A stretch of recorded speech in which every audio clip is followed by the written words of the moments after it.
Hello everyone, this is Mr. K here.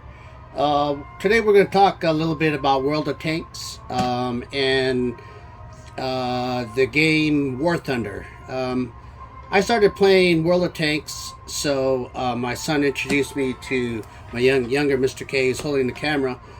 Introduced me to War Thunder. Being used to World of Tanks, it took me quite a while to kind of get used to the controllers. But one big thing I ran into was the lock target.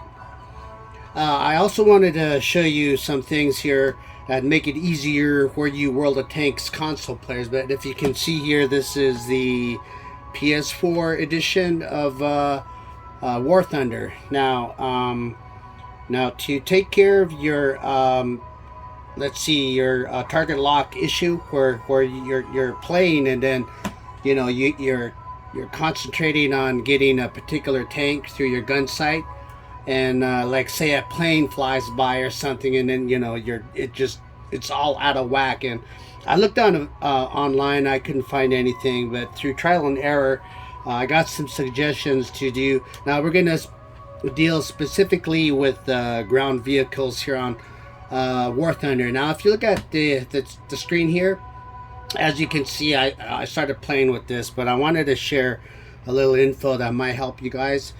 So what you do is you want to hit the options button to the right of your T-pad. So you hit that, and then you'll see the menu options, and just scroll on down to controls.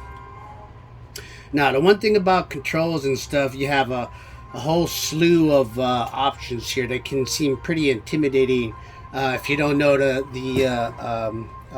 navigate through it.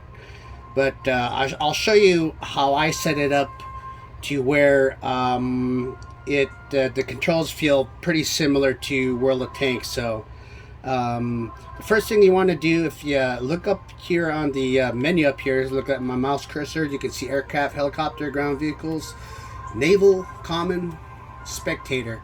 Alright, today we're going to just deal with ground vehicles. So the first thing I'm going to do, so either you go to common, get your mouse stroller over this particular window, and just come on down. Now you can see the basic over here, and then there's even more down here. You can either scroll down or hit each one of those.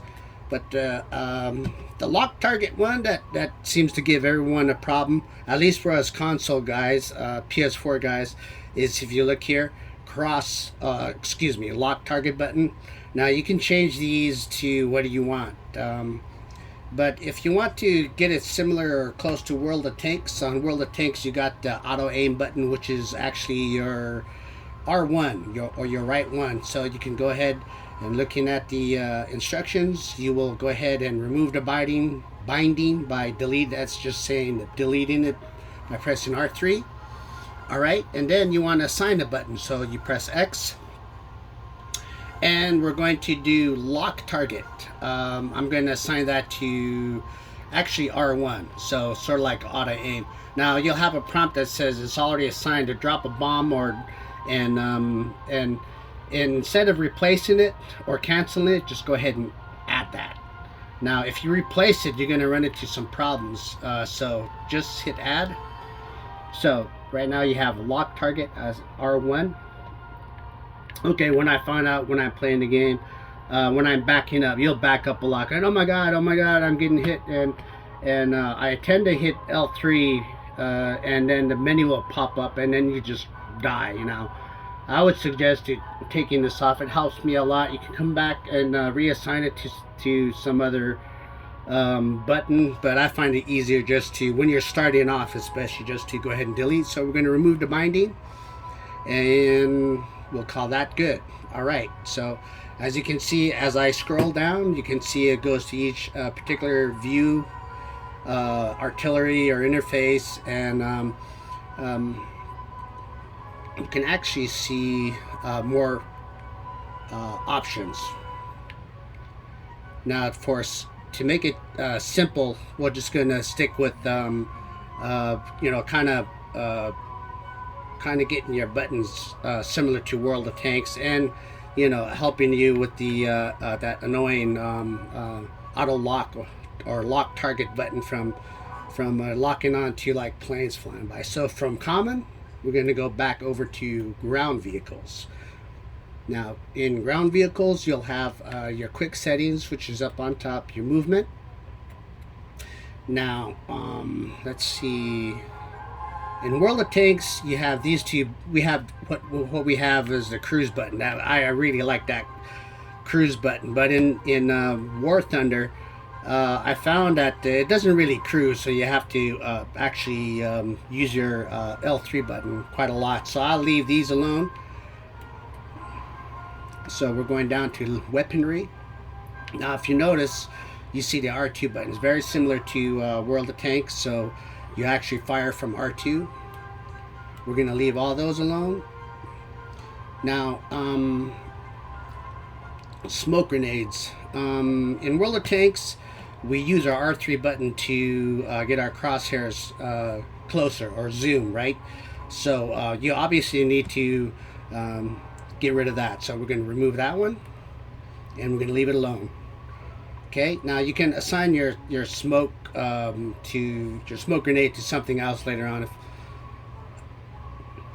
but you can play with this. Okay, now sniper mode. In this one, it is usually the triangle button, but in let's see, I think sniper mode would be, if I'm correct, we're going to assign L2 on that one. So we'll go ahead and remove it. Assign L2, and then it's gonna prompt again. This time, just make sure you put add. So don't replace it, but add. Okay. And let's see. You can see other buttons here that pertain to target tracking, or the L2 button is right there, and some other ones. But those would be the main ones to do, and just to see if it's exactly to how you want it, go ahead and go to let's go ahead and test it. So we're going to go to actually menus, and then we're going to go let's see, I'm sorry, battles. Let's go to, oh, I'm sorry, no, let's do it this way. Not modification, I'm sorry. We're actually gonna go to this vehicle, the Stewart, and we're gonna test drive it. Sorry about that. So just go to any one of these and then just hit test drive. Press OK.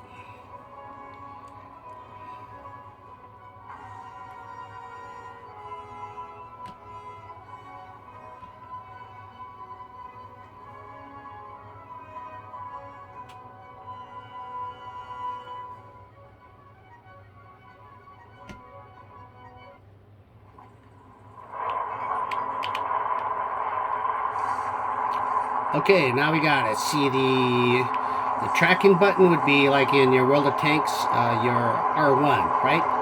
You hit that again, and it'll automatically go there. All right, and then your sniper mode. Okay, I think I might have got things backwards here for a second. So what we're going to do is we're going to go ahead and back out of here. We're going to, like I said, you can test these things out. We're going to go ahead and return to the hangar. Say yep.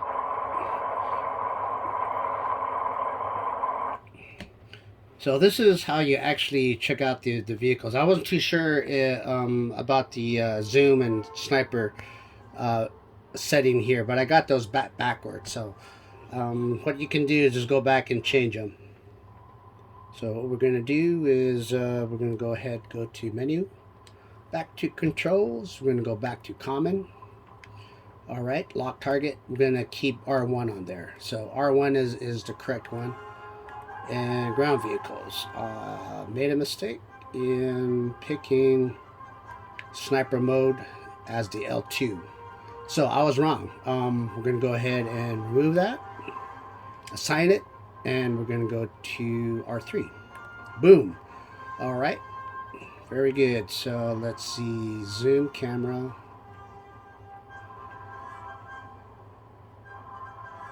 Let's see.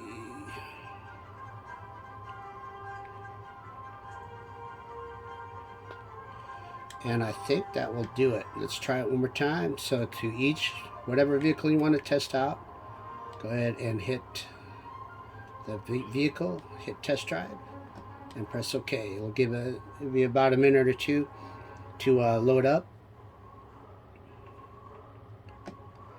But in this this particular setting, it would be closest to the World of Tanks. You won't have to do too much of adjustment from World of Tanks to this. Now we go back here. All right, R1, he locks.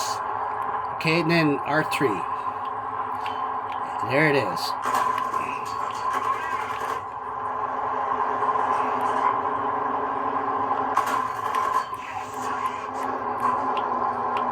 All right, so that should let's see, that should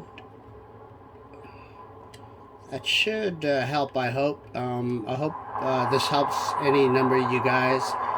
Like I said, you can play around with the key mapping and so forth, but this particularly, I'm sorry, excuse me. This kind of deals with the console PS4. Now I'm not too sure how Xbox would do it. I imagine it's similar, but if you run into that issue about the auto aim, now you know where to find it. Okay. I hope this helps. We'll see you online. Thank you for watching. Bye.